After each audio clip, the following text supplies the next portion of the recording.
Welcome back to a new video जहाँ पे हम पार्ट 2 को डिस्कस करने वाले हैं, मतलब फिजिक्स और बायोलॉजी को। हमने जीके और केमिस्ट्री को डिस्कस कर लिया है प्रीवियस वीडियो में, जो कि चैनल पे आपको मिल जाएगा, तो उसको देख लेना, जहाँ पे प्रॉपर्ली एक्सप्लेन किया गया है। और अब हम फिजिक्स और बायो को डिस्कस करेंगे। ओके, सब लोग सबसे पहले जो क्वेश्चन है भाई, इतना लंबा कि पढ़ने का तो मेरा मन ही नहीं कर रहा है, बट अगर आप एक बार इस क्वेश्चन को पढ़ोगे तो आपको पॉइंट मैं उठा के दे देता हूँ। सबसे पहले तो यहाँ मास दिया हुआ है 0.45, इनिशियल वेलोसिटी दी हुई है 2.8, लास्ट में कमिंग टू रेस्ट लिखा है, मतलब फाइनल वेलोसिटी 0 बोला है, और जो डिस्टेंस है वो 1.1 मीटर का है, सॉरी, ठीक है। अब हमें बताना है कि magnitude of frictional force acting on it, मतलब कि कहना ये चाहता है कि एक बॉडी है जिसकी कुछ मास है 0.45 kg, उसके पास कोई इनिशियल वेलोसिटी है, वो कुछ डिस्टेंस चल रहा है लाइक 1 मीटर, और फिर वो रेस्ट पे आ जा रहा है। तो अब उसको जो रेस्ट पे लाया, जो फोर्स, जो फ्रिक्शनल फोर्स है, जो रेस्ट पे है, वो फोर्स का मैग्नीट्यूड कितना है, ठीक है ना। क्वेश्चन बहुत इजी है, लिखने का तरीका बहुत खतरनाक है बस, ठीक है ना।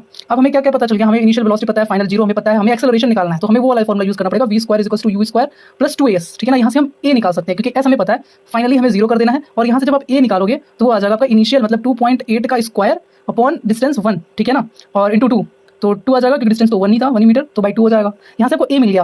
अब आपको a पता है, मतलब एक्सेलरेशन पता है, कि मतलब रिटार्डेशन पता है कि किस रिटार्डेशन से वो रुक रहा है। अब आपको वो फोर्स निकालने के लिए आपको बस उस मास से उसको मल्टीप्लाई कर देना है, तो पता चलेगा रिटार्डेशन फोर्स या फिर जो फ्रिक्शनल फोर्स है उसकी वैल्यू कितनी है। तो फ्रिक्शन फोर्स की वैल्यू हो जाएगी उसकी मास इंटू उसकी एक्स रिटार्डेशन जो हमने निकाला है। मास हो जाएगा आपका 0.45 kg, और मल्टीप्लाई कर देना इसको 2.8 का स्क्वायर डिवाइडेड बाई 2 से।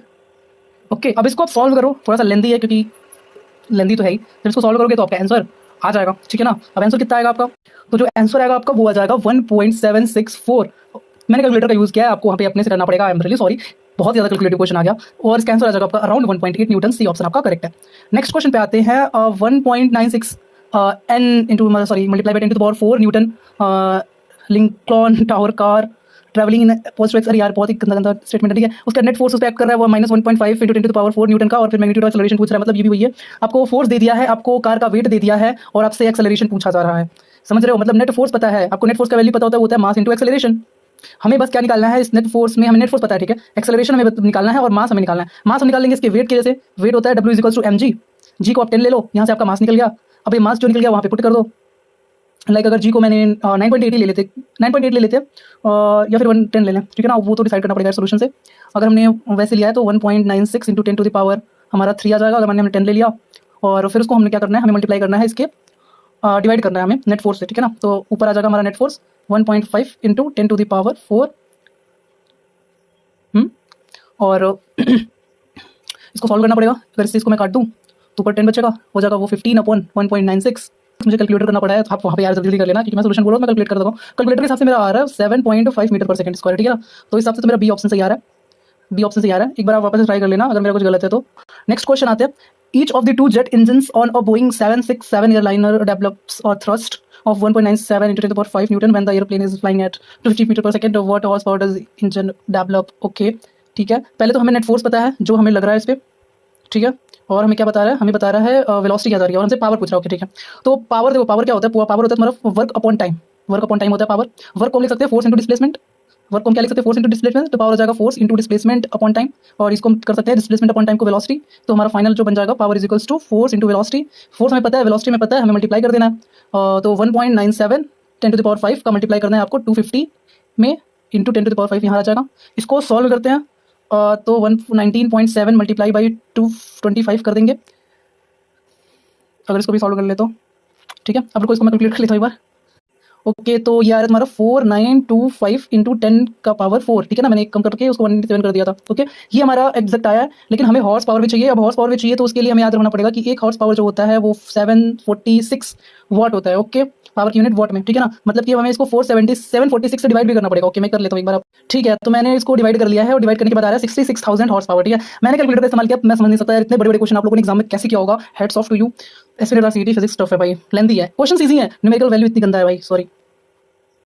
चलो नेक्स्ट क्वेश्चन पे आते हैं। A rocket is in outer space far from any planet when the rocket engine is turned on in the first second of firing rocket is x 1/120th of its mass and relative speed this and the magnitude of rocket initial acceleration shall be.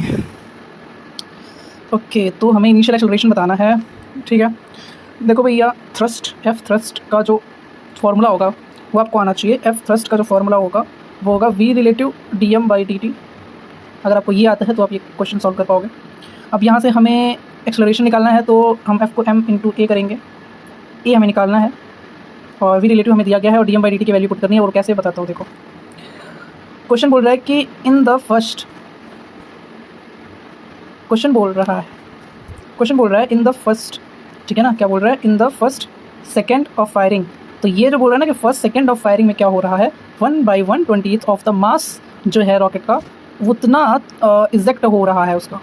ठीक है, तो अब हम इसको कैसे solve करेंगे, हम इसको 1 सेकंड के लिए ही रखेंगे। अगर हमने उसको 1 सेकंड के लिए किया तो जो dm/dt की वैल्यू आ जाएगी, जहाँ dt को अगर हमने केवल 1 सेकंड के लिए कर दिया तो 1/120 m आ जाएगा तुम्हारा dm/dt की वैल्यू। अब उस हिसाब से हमारा मास हो गया, एक्सेलरेशन आ गया, और हम इसको इक्वेट कर देंगे रिलेटिव से, जो कि होगा 2400 इंटू dm/dt की जगह हम रख देंगे m/120। ठीक है ना, 1 सेकंड के लिए dt की वैल्यू हमने 1 सेकंड कर दी और dm की वैल्यू आ गई 120 m। ठीक है, अब इसको यहाँ से सॉल्व कर लो, m से m कैंसिल हो जाएगा और a की जो वैल्यू आ जाएगी वो हो जाएगी आपकी मल्टीप्लाइड बाई m/120। तो डिवाइड करना है हमें, 0 से 0 चला जाएगा और 12 तो 24, तो 20 आंसर आ जाएगा। एक्सेलरेशन आ गया आपका 20, बी ऑप्शन आपका करेक्ट है। नेक्स्ट क्वेश्चन पे आते हैं। Discus thrower moves a disc in a circle of radius 0.8 metre at a certain instance the thrower is spinning at angular speed. Angular speed दिया है 10 radian per second and the angular speed is increasing with 50 radian per second. मतलब कि ये acceleration है, angular acceleration है। At the instance the magnitude of the tangential component of the acceleration. Okay, eighty पूछ रहा है, बेसिकली हमें eighty पूछ रहा है, और एटी का जो फॉर्मूला होता है आर अल्फा, मतलब कि angular speed, sorry angular acceleration. तो हम यही क्वेश्चन डायरेक्ट लगा देंगे, सिंपल आ जाएगा। एंगुलर एक्सेलरेशन हो जाएगा 50 और इसको मल्टीप्लाई कर देंगे रेडियस से, 0.8 मीटर दिया हुआ है, इसको मल्टीप्लाई कर दो, आंसर आ जाएगा 8.40 एंड इसका 0 और एक पॉइंट लगा दूँ तो ये हो जाएगा तुम्हारा 40। तो आंसर आ जाएगा तुम्हारा 40। नेक्स्ट क्वेश्चन पे आते हैं। In classical gas sample that obey Maxwell Boltzmann statistics average velocity is always greater than the mean velocity. ठीक है, तो अब इसके लिए ऑप्शंस देखा जाए तो पहला बोला मैक्सवेल बोल्ट्जमैन डिस्ट्रीब्यूशन कर्व है सिंगल पीक। हाँ, सिंगल पीक तो होता है, अब तुमको कर्व देखना पड़ेगा कुछ इस प्रकार। तो उस हिसाब से अगर आप जाते हो तो बोल्ट्जमैन मैक्सवेल जो कर्व है उसमें एक सिंगल पीक होता है। जी हाँ, होता है। नेगेटिवली नहीं होता क्योंकि जो टेल होती है वो राइट साइड होती है, तो कुछ इस प्रकार से राइट साइड हो जाती है। तो नेक्स्ट जो क्वेश्चन है, हम बता रहे हैं कि in classical gas sample that obey Maxwell distribution statics average speed is always greater than mean speed. तो अब देखो कैसे करना है इसको। ऑप्शंस देखते हैं। Maxwell distribution curve has a single peak. जी हाँ, देखो कर्व कुछ इस प्रकार से होता है इसका कि ऐसे जाता है और फिर ऐसे लंबा जाता है। ठीक है, तो बोल रहा है इसका सिंगल पीक है। हाँ, सिंगल पीक है। इस नेगेटिवली नहीं होता क्योंकि ये राइट साइड में आगे सीक होता है इसका टेल, तो ये नेगेटिवली नहीं पॉजिटिवली बोलेंगे इसको। Maxwell Boltzmann distribution curve is leptokurtic. अब देखो ये इसका मतलब क्या होता है कि इसका कहने का मतलब है कि जो पीक है, मतलब ये सिंगल पीक है, ये शार्प है, मतलब एकदम शार्प है, और जो टेल है वो भी एकदम शार्प है। तो ऐसा नहीं होता, एकदम शार्प नहीं होती है चीज़ें, तो इसलिए ये भी गलत है। और डी बोलता है Maxwell Boltzmann distribution curve has a long tail that extend to infinity. हाँ, ये भी सही है, ये इधर इन्फिनिटी तक जाता है। तो आपका पहला भी ऑप्शन सही है, डी भी सही है।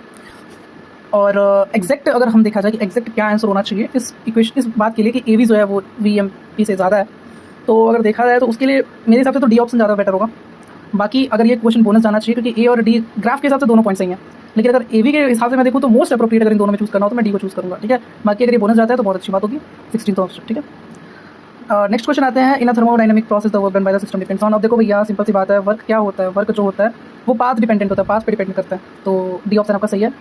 Second, the internal energy of the system during any thermodynamic process depend upon. अब इंटरनल एनर्जी क्या होता है, ये स्टेट फंक्शन होता है, तो depend upon the initial and final state. हालांकि यहाँ इंटरनल एनर्जी नहीं कहना चाहिए, इंटरनल एनर्जी कहना डायरेक्ट गलत होगा, यहाँ होना चाहिए हमारी चेंज इन इंटरनल एनर्जी। ठीक है ना, हम चेंज इन इंटरनल एनर्जी निकालते हैं, डायरेक्ट इंटरनल एनर्जी कैलकुलेट नहीं करते। ठीक है, तो हम चेंज की बात करेंगे हालांकि। ठीक है, बट अगर बात इंटरनल एनर्जी चेंज की ही हो रही है तो ओनली इनिशियल एंड फाइनल। ठीक है, सी ऑप्शन आपका करेक्ट है। ओके, सो जो नेक्स्ट क्वेश्चन है, योर फ्रेंड 3.77 जूल 10⁶ जूल, मतलब इतना जूल एनर्जी उसको मिलता है, उसका मास है 60 kg का, वो सीढ़ियों पे चढ़ता है और पूछ रहा है how height he can climb. तो इसके लिए आपको कुछ नहीं करना, आपको energy is equals to mgh करके इस पोटेंशियल एनर्जी का यूज़ करना है इक्वेशन, और फिर आपको आंसर निकालना है। ठीक है, जितना कहना आसान है उतना है नहीं। ठीक है, मैं तुमको दिखाता हूँ, बहुत ही गंदा क्वेश्चन है ये भी, क्योंकि in terms of number numerical value ये बहुत ही गंदा यूज कर रहा है। इस पूरे क्वेश्चन में अभी तक मैंने जितने को सॉल्व किए बहुत ही गंदा न्यूमेरिकल वैल्यू यूज हो रहा है यार।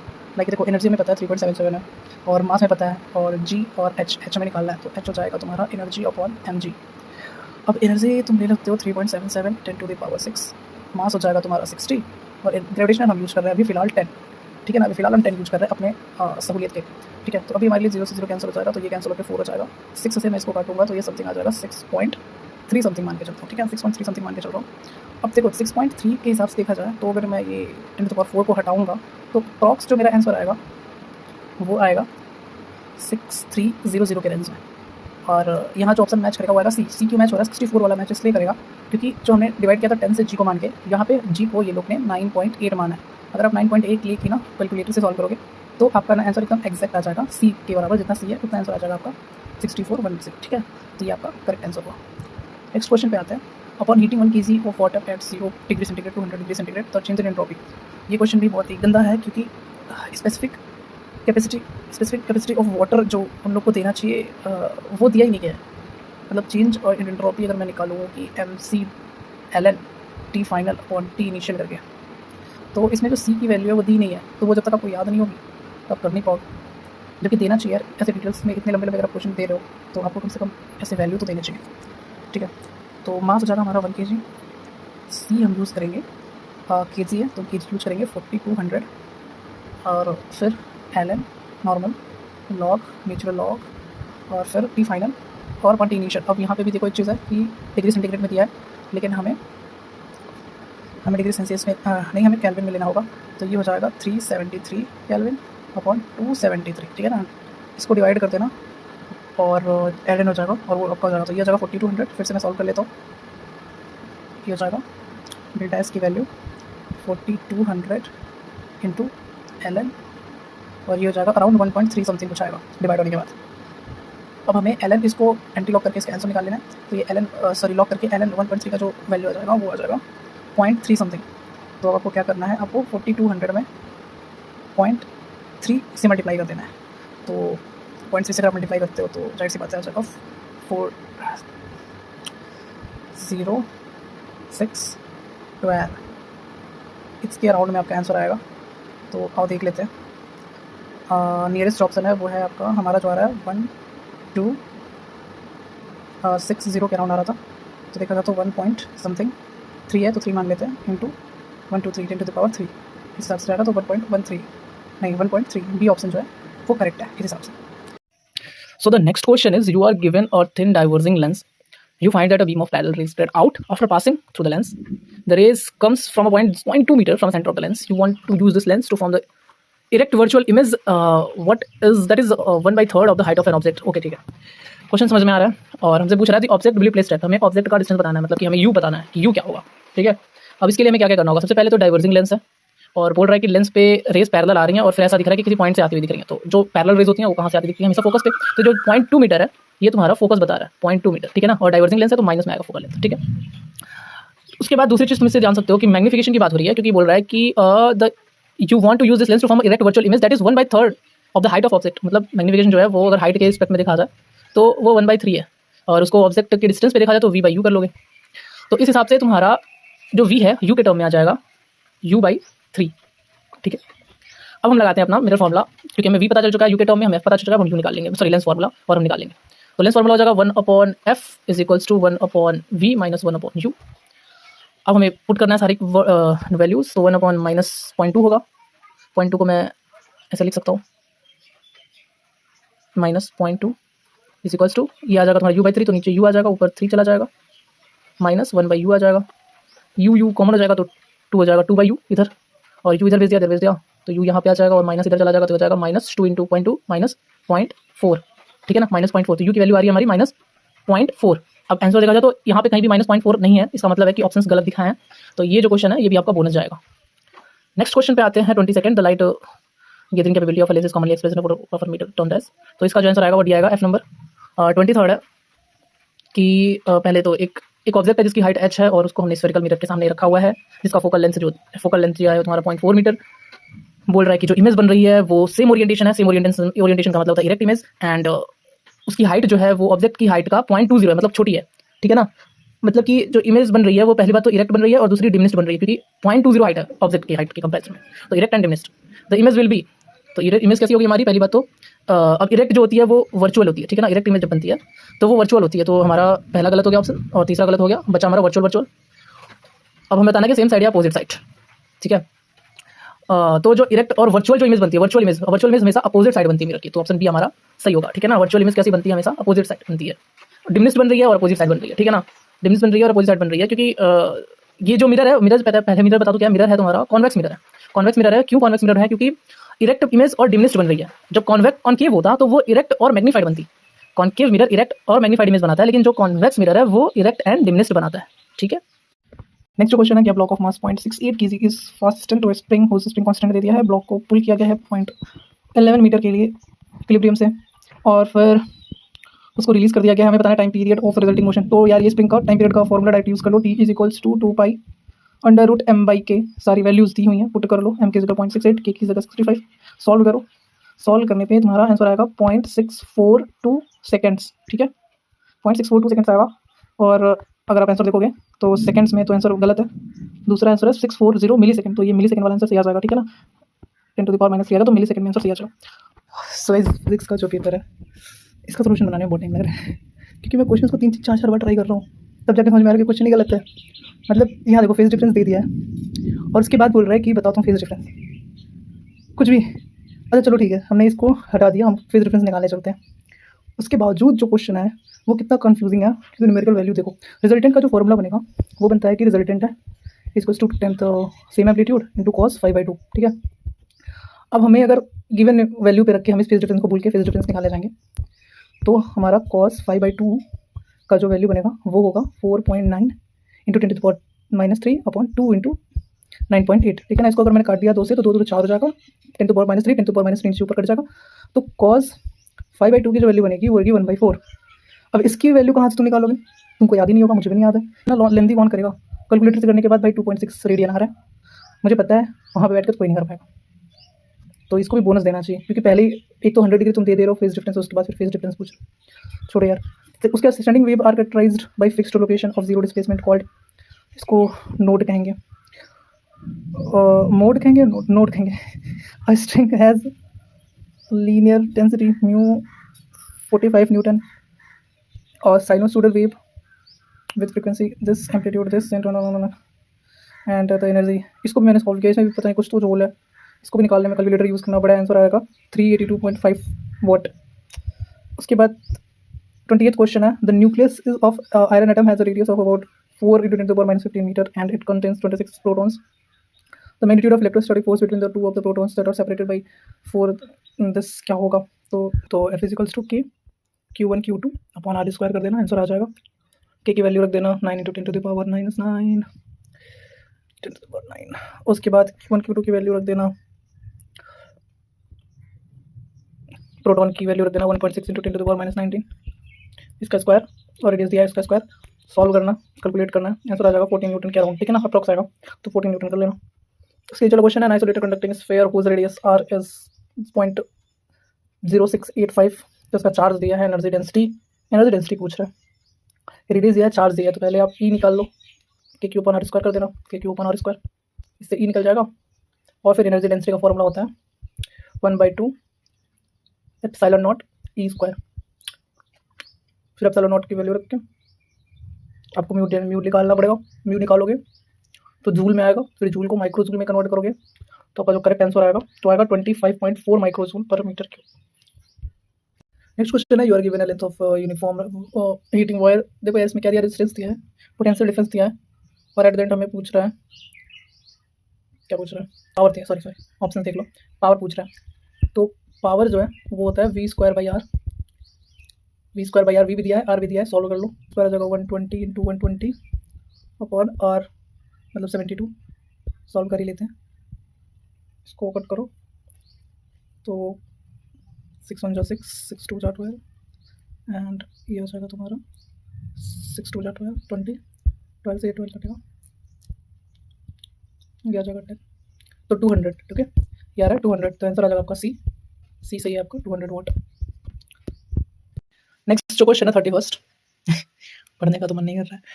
Electric fields are able to generate a current. A biological cell of called electroplake, which are the physically devices. The electroplake is a type of electric phase. So यार ठीक है, छोड़ो, पढ़ने दो।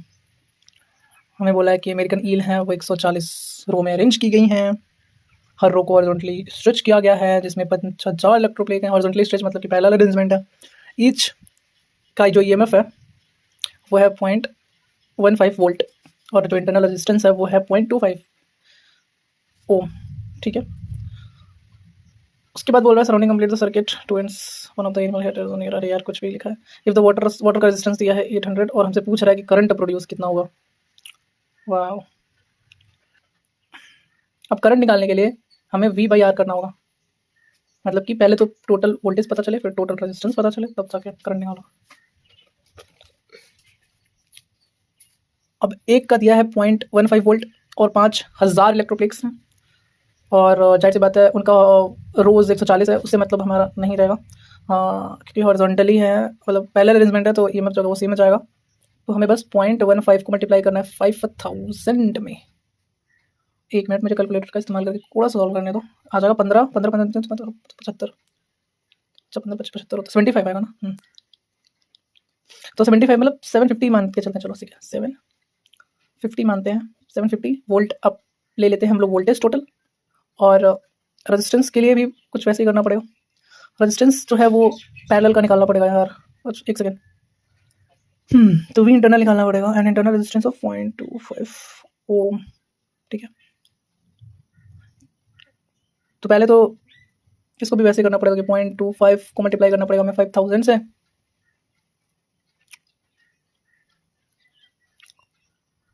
उसके बाद ये कितना आ जाएगा, 5 25 15 10 तो 12 112, ये भी 1250 के अराउंड समथिंग आएगा। और ये हो गया आपका टोटल हो गया। तो 1/R इंटरनल जो आप निकालोगे वो आ जाएगा आपका 140 इंटू 1/1250, और उसके बाद जो आपका आंसर आएगा वो आपका आर टोटल निकालने के लिए हमें आर इंटरनल प्लस 800 करना पड़ेगा वाटर का। उसके बाद हम आई निकालेंगे, वो आएगा V total by R total. और कैलकुलेटर से करने के बाद जो आंसर आएगा वो आएगा 0.93 एम्पियर। नहीं कर सकता यार वहाँ बैठ के एग्जाम में, तो ये क्वेश्चंस नहीं सॉल्व होंगे। A straight horizontal length of copper wire has a current I is equals to 28 ampere through it. What is the magnitude or direction of the magnetic field B needed to suspend the wire that is to balance the gravity force of it? The linear density of the wire is 46 point. Okay, तो इसको solve करना है हमें। अब हमें बोल रहा है कि बैलेंस करना है ग्रेविटेशनल फोर्स से। किसको? मैग्नेटिक फील्ड के फोर्स से, मैग्नेटिक फोर्स से ग्रेविटेशनल फोर्स को बैलेंस करेंगे हम लोग। और हमें क्या क्या दिया, लीनियर डेंसिटी दिया वायर की, करंट दे दिया है। क्योंकि देखो मैग्नेटिक फोर्स का अगर हम फोर्स निकालेंगे तो हो जाता है IBL, और ग्रेविटेशनल फोर्स हो जाएगा mg। अब m मतलब मास निकालने के लिए हमें क्या करना पड़ेगा, हमें लीनियर डेंसिटी का इस्तेमाल करना पड़ेगा। लीनियर डेंसिटी होती है मास पर यूनिट लेंथ, तो मास की जगह हम लैम्डा L लिख देंगे और फिर इक्वेट कर देंगे। इक्वेट करने के बाद हमारा आएगा IBL is equals to lambda L जी।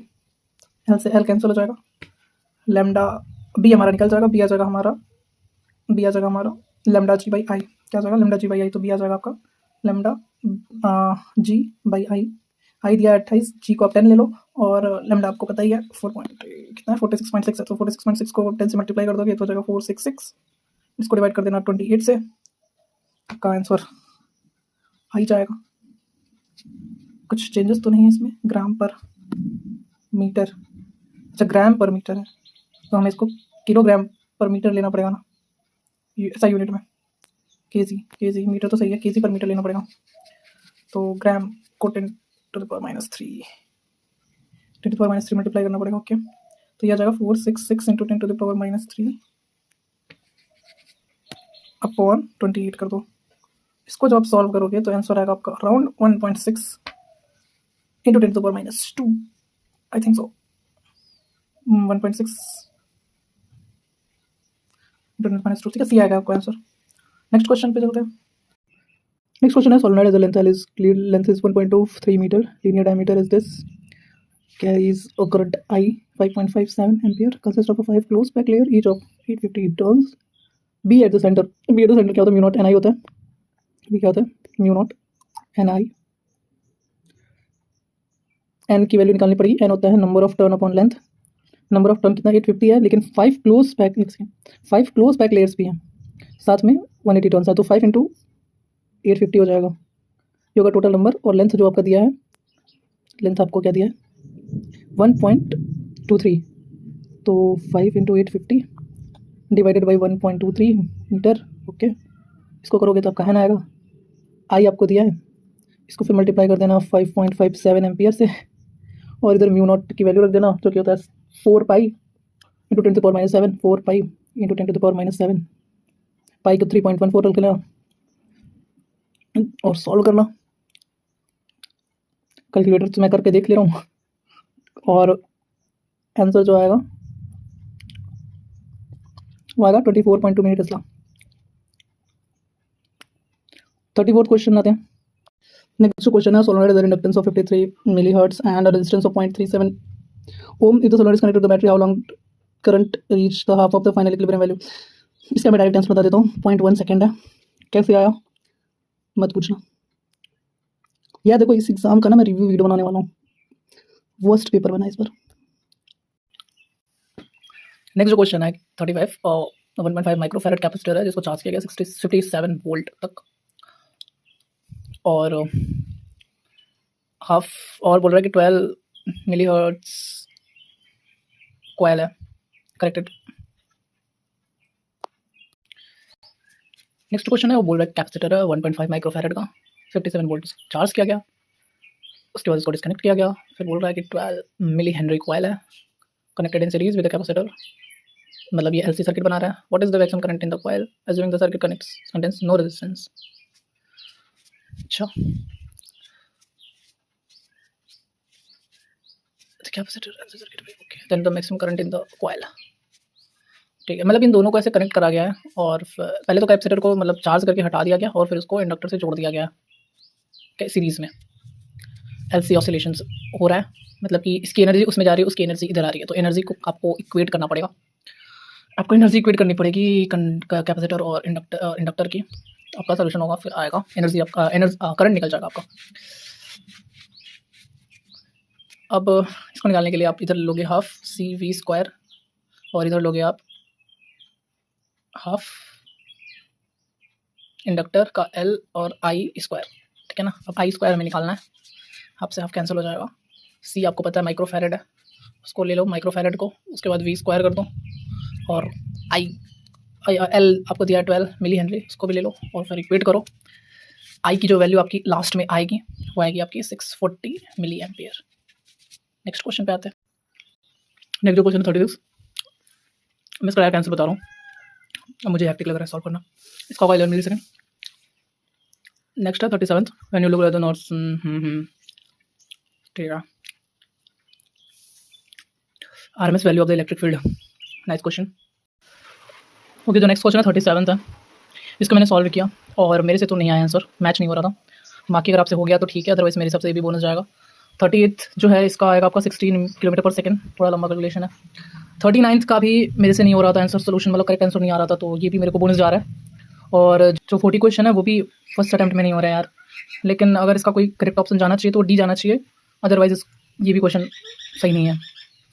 तो फिजिक्स बहुत ही घटिया है, मैं इसका रिव्यू एक अगले वीडियो में दूंगा। फिलहाल आपको सारे आंसर बता दिया। अब जो नेक्स्ट वीडियो आएगी उसको बायोलॉजी सेक्शन से कवर करूँगा, इसमें नहीं इंक्लूड कर रहा हूँ क्योंकि बहुत लंबी हो गई है, बहुत ही घटिया पेपर है। चलो ठीक है, मिलते हैं नेक्स्ट पार्ट में बायो के।